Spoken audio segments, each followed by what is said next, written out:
Welcome to this video where we explain the customer feedback program of NEN. My name is Stephanie Jansen. I will explain how we have arranged this system inside our organization. First of all, I would like to start with the agenda of this video. We will give an introduction.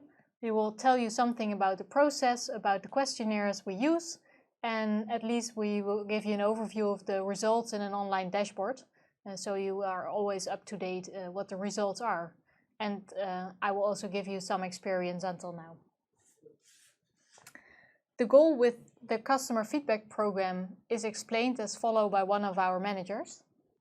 The idea is to continuously know what the satisfaction is of our customers and continuously interact with our customers to discuss ways to improve the quality of our services. As already indicated, there was an ad hoc group from CENELEC about expert feedback, and the goal of this group was to identify preferred practices in terms of feedback mechanisms, and the result was an overview of best practices, and there are 3 recommendations made.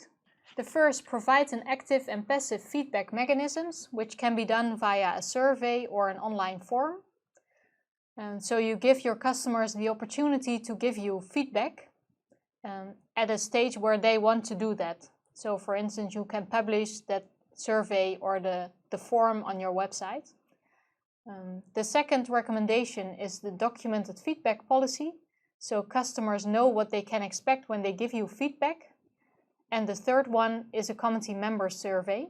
And we will focus on this third recommendation in this video. We will give you an overview of our process. The trigger is a transaction that can be a meeting with our standards committees, or when someone buys a standard, or a license, or there is a new release of a web tool. The customer receives an email with a link. They can click on the link to fill in the questionnaire. When they don't fill in the link, they receive a reminder in 2 weeks. And when there is a response from a customer, our colleagues get an email with the result or a link to the results in their online dashboard. So they always know what the results are and they have always access to the full responses of their customers. We have defined different target groups for our surveys. First, that are the committee members, the standard developers. And secondly, they are the buyers of the standards, the licenses and the web tools.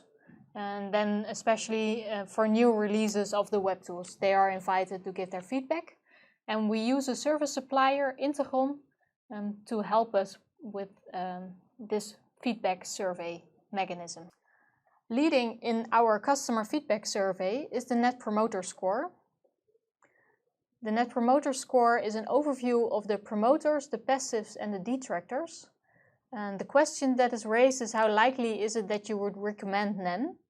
And they give us a 1 until a 10. And when you get a 9 or a 10, you are a promoter. When a 7 or 8, the customers are passives. And when they give us a 0 until 6, they are detractors. And the Net Promoter Score is the result of the percentage of promoters minus the percentage of detractors, and the higher the value is, the better. We use different questionnaires for our customers depending on our target groups. So first I will give you an overview of the questions we raise for our committee members, and they relate to the standardization process, the added value for them for participating in the meetings and in a standards committee. How they experience the meeting itself and what they think about the role of the secretary and the chairman. It's also very important to know what they think of the composition of the standards committee. And for every questionnaire we also ask tips and compliments. The second questionnaire relates to the buyers of standards and licenses. So we ask questions about the process, about the offer, if they receive the right product, if the invoice was correct, and what the added value is of the product. And at last, we also have a questionnaire when there is a new release of a web tool. We ask what people think about the new functionalities and the content if it was clear what are the changes are, if it was easy to find all the changes, and if they have suggestions for further improvement in the future. When the customer fills in our questionnaire, our colleagues receive an alert in their email. Depending on the color, it relates to the Net Promoter Score.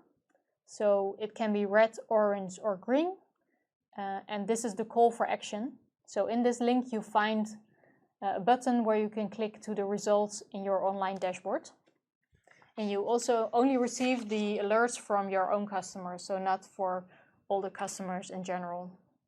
When you click on the email alert and the button in your email, you will be directed to the online dashboard, and there is an overview of all the results in this online dashboard. We will show you what you can see in this dashboard. So here on the left-hand side, you see an overview of the total amount of respondents and the result of the last month. The second tile is an overview of the Net Promoter Score, so the percentage of promoters, detractors, and passives, and if there is an increase or decrease and how it relates to your goal. At the right-hand side, there is a short overview of some comments provided by the customers.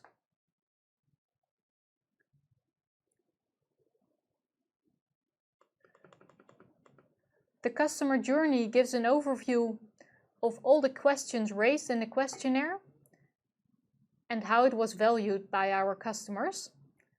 And you also see the difference between the different aspects and how satisfied they are for all these topics. Below you find a priority matrix, and this matrix gives an overview of what is the most important aspect to take action on, because in our questionnaire we don't only ask for the satisfaction rate, but also how valuable or important it is for our customers. So it can happen that someone is not satisfied and they indicate that it's a very important aspect for them. So at that stage it becomes a red dot, so it's very important to take action on this specific aspect. This tile gives an overview of the actions. So when there is a response from a customer, you always receive an action. And here you can indicate if you has done something in terms of follow-up on this action point. The instruction video gives an overview of what we expect you to do with the results of the customers and what the process is that we have discussed with each other and how you need to handle the responses. This is the satisfaction rate, the average satisfaction rate. And the other tiles gives an overview in time, so a trend analysis of how it's developed in time. And there's also an instruction video how you need to use this dashboard. I will also give you some experience we've discovered until now with our feedback program. It's very important to get support from management and from your colleagues in the use of this customer satisfaction surveys and how you need to follow up all the actions. We experienced that it's helpful when you inform your committee members that they will receive an invitation, so they are more willing to fill in the questionnaire and to give you feedback. And our first experience is also that they are very willing to give you some suggestions for improvement. So not only give a ranking, but also to add additional comments in their system. It's important to train your colleagues how you need to handle the responses, but also how you can come in contact with your customers to follow up all the actions and the improvements suggested by them, because they really want to know what is done with their feedback, if it results in some improvements in the organization, yes or no. So implementation of all the improvements in your processes and to evaluate what has been received by our customers, by management, for instance, is also highly important for us. So this was a short introduction of how we arranged our customer feedback program. You are able to see the slides afterwards, and please let us know when you have additional questions. Thank you.